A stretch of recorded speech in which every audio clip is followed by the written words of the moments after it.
Right नाव मी माझं काम करून बसली आहे आणि आता मला आहे ना खूप जास्त चहा प्यायची इच्छा झाली. बिकॉज चहाचा टाईम पण आहे आणि चहाची तलब ही अशी गोष्ट आहे ती टाईम टू टाईम आपोआप येत असते. तशीच मला पण झाली. मी आता चहा ठेवलेली आहे माझ्यासाठी आणि मी आज आहे ना काय विचार करते मला माहिती नाही. अचानक खूप दिवसांपासून म्हणा किंवा गोड कधी कधी खायची इच्छा होते, पण मला गोडमध्ये ना ते एक विशिष्ट गुळाचे लाडू असतात ना, ते आमच्याकडे म्हणजे त्याला तेलपाण्याचे लाडू असं म्हणतात. सो ते खाण्याची इच्छा होते. तर त्यासाठी मी हाफ प्रिपरेशन करून ठेवली आहे. सो मी आज तुम्हाला दाखवते पण ती कशी बनवतात. सो यासाठी ना मी अगोदर फक्त तेल, पाणी आणि गव्हाचं पीठ असतं, त्याला मिक्स करून असं मोहन म्हणतात ना, तसं करून ठेवून दिलं आहे. याच्यानंतरची जी पण प्रोसेस आहे ना, मी तुम्हाला दाखवते. बिकॉज हे करायच्या वेळेस मला आठवत नाही की ब्लॉग पण करू शकते मी असं. सो ते मी करून ठेवलं आहे आणि मी ती आज बनवणार आहे. तर ते लाडू कसे बनवतात ते मी तुम्हाला दाखवणार आहे. आणि खूप टेस्टी लागतात ते आणि हेल्दी पण आहेत आणि इझी पण आहेत मला असं वाटतं. So why not? दुसरं बाहेरचं काहीतरी खाण्यापेक्षा बेस्ट आहे की घरातलं काहीतरी टेस्टी, इझी, सिम्पल आणि थोडंसं करायचं आहे. सो करू शकते म्हणून बनवते मी. तर दाखवेल मी तुम्हाला ती प्रोसेस. चहा झाली आता माझी. चहा गाळून घेते आणि मला चहासोबत आहे ना काहीतरी स्नॅकिंग करायला खूप आवडते. सो माझ्याकडे हे आहेत आता जे काही आहेत व्हेजी स्टिक हे आमचे. म्हणजे मी याचे इन्ग्रेडियंट्स बघितले. मला आता खूप जास्त सवय लागली की काही पण गोष्ट घेताना हे इन्ग्रेडियंट्स बघायची म्हणजे.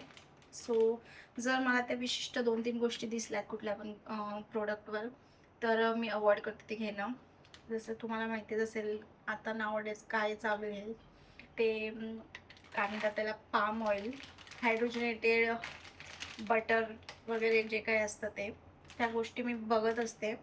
सो यात मला दिसलं की यात राईस ब्रॅन ऑइल असं यूज केलं आहे आणि व्हेजी स्टिक्स आहेत त्याच्यामध्ये, थोडंफार काही लेंटिल्स वगैरे पण यूज झालेले आहेत. सो थोडं तरी हेल्दी आहे म्हणून स्नॅकिंग करण्यासाठी बेस्ट ऑप्शन आहे.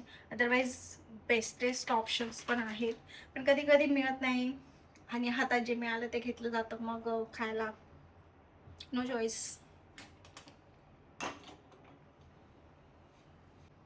चाय चाय तर नाही प्यायला पाहिजे, पण माझ्याने कधी कधी चुकतं ते अंदाज आणि होऊन जाते एवढी सारी. तर तसंच झालं आज, पण खूप जास्त चहा बनवून आणि आता मी पिणार तिला.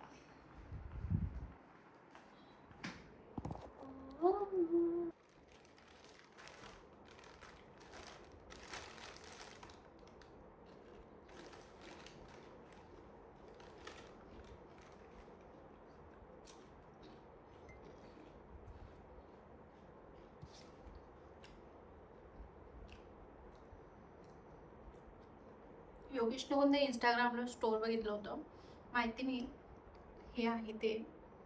त्याने तिथून टी शर्ट मागवलं होतं आणि एक टी शर्ट त्याच्यावर काही नाही, फक्त एक प्रिंट आहे छोटीशी, 1200 रुपयाला. आणि त्याचं कापड म्हणून एवढं मला खास नाही वाटलं, माहिती नाही, मला वाटलं तसं. पण 1200ला वर्थ नाही आहे, पण तो काय पण मागवत असतो.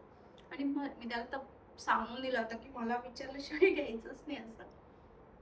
बघूया किती पाळतो ते. गरमीमध्ये चहा पिणं फक्त आपण इंडियन्सच करू शकतो, पण काय करणार ना, ती एक सवय लागून गेलेली असते की तोंडाची आणि डोक्यातली सवय असते ती, किती घेतल्याशिवाय चालतच नाही आपल्याला. झाले आता. पण मला हे सोडायची सवय चहाची, बिकॉज त्यामुळे खूप जास्त साईड इफेक्ट्स होतात, ते आपल्याला कधी कधी कळत पण नाही. बट ट्राय करूया हळूहळू सोडण्याची. तशी मी जास्त नाही पित. मी फक्त सकाळी एकदा आणि इव्हिनिंगला कुठल्या पण एका टाईमला, मे बी आफ्टरनून एक इव्हिनिंग, बस दिवसातून 2 चहा होतात माझ्या.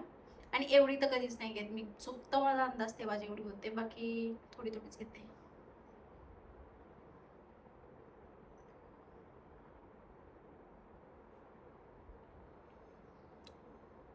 माझे ब्लॉग्स तुम्हाला रिलेट करत असतील मे बी, बट नसतील करत तरी करून घ्या. बिकॉज हे डेली लाईफमध्ये काय काय घडतंय, मी काय बनवते, माझं काम, अदरवाईज मी माझी स्टायलिंग कशी, लाईफस्टाईल कशी आहे, कुठे बाहेर जातोय, त्या सगळ्या गोष्टी मी माझ्या ब्लॉग्समध्ये शो करण्याचं ट्राय करेल.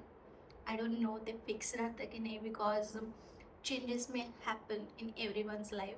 सो ते त्या प्रकारे चेंज होत राहील.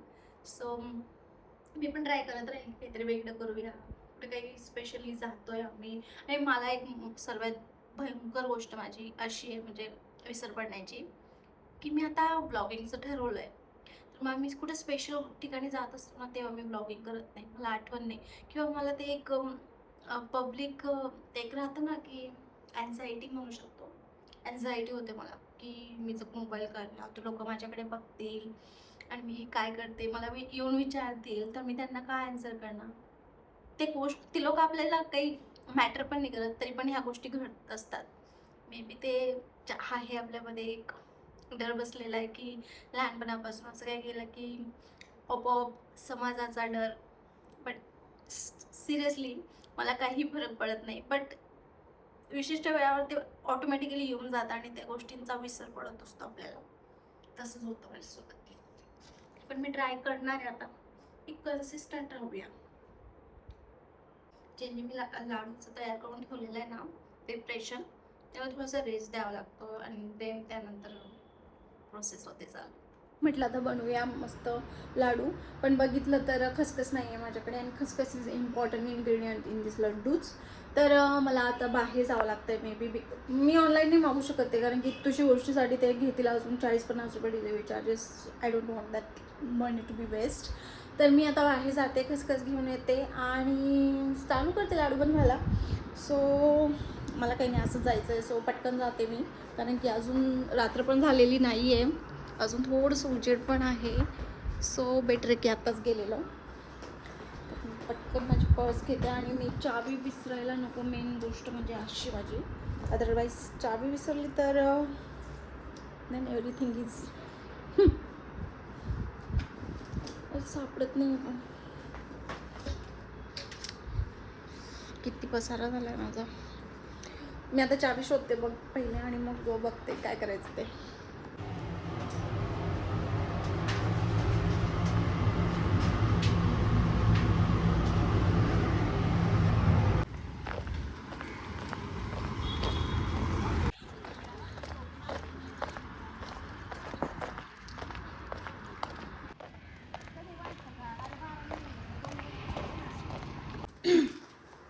एवढ्या छोट्याशा गोष्टीसाठी मला बाहेर जावं लागलं होतं आता.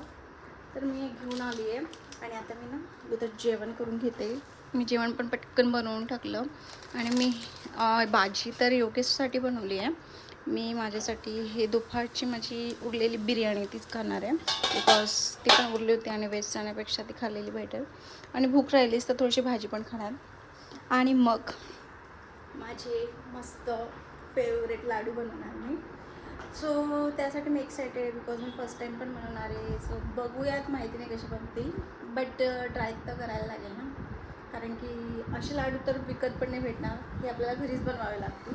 सो बघूया कसे बनतात आणि मी सगळी प्रोसेस पण तुम्हाला दाखवणार नक्कीच. तर आता पहिले जेवण करून घेते मी. सो आता मी हे ना छान मोडून घेते आणि त्याला आहे ना नंतर ह्या चाळणीने ह्या प्लेटमध्ये गाळून घेणार आहे, म्हणजे असं रवा रवा साईडला निघेल. आणि मग मी तो रवा या कढईमध्ये, एक मोठी कढई काढली मी, नवीचं तिला यूज पण नाही केला अजून, त्यात मी भाजणार आहे.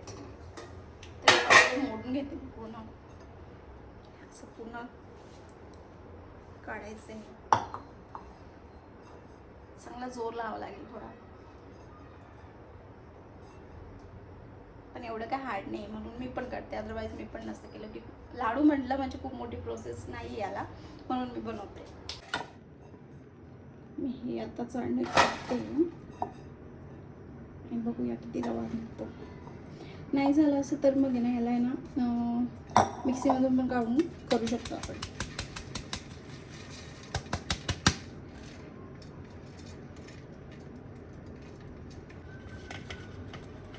छान जाडसरच रवा काढायला लागतो, तरच टेस्ट येते त्याची, मस्त लागतो. आणि मग हा रवा आता मी कढईत टाकला आहे आणि आता याला मस्त भाजून घेते खरपूस. आणि खरपूस भाजल्यानंतर मग मी चासणी बनवायची तयारी करते. याला मस्त भाजून घेते थोडंसं.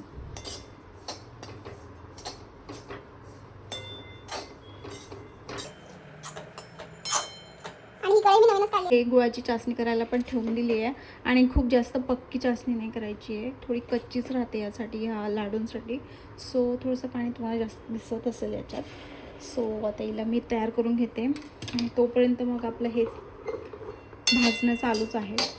सो याला छान खरपूस ब्राउनिश कलर येतो भाजायचा आपल्याला, जास्त पण जाळायचं नाही आहे, बट ब्राउनिश थोडंसं आपल्याला वाटेलच की झालं आहे. सो तोपर्यंत भाजायचं.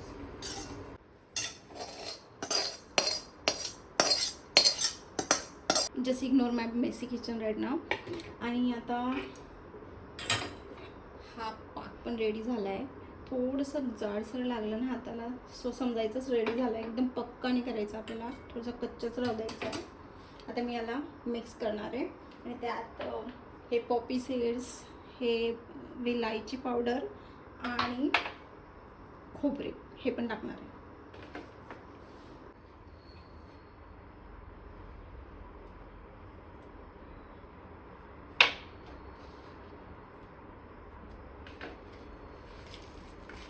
आता सगळं मिक्स करून घेतलं आहे, गुळाचा पाक पण टाकला आहे.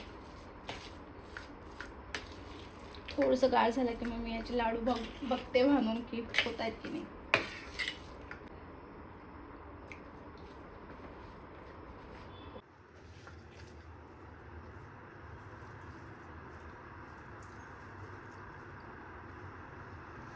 लाडू बनला आपला.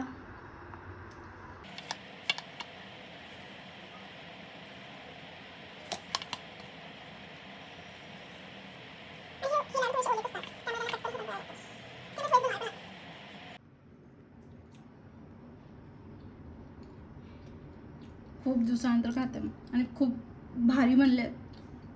फर्स्ट टाइम बनवले आहेत, पण त्या प्रकारे खूप छान झाले.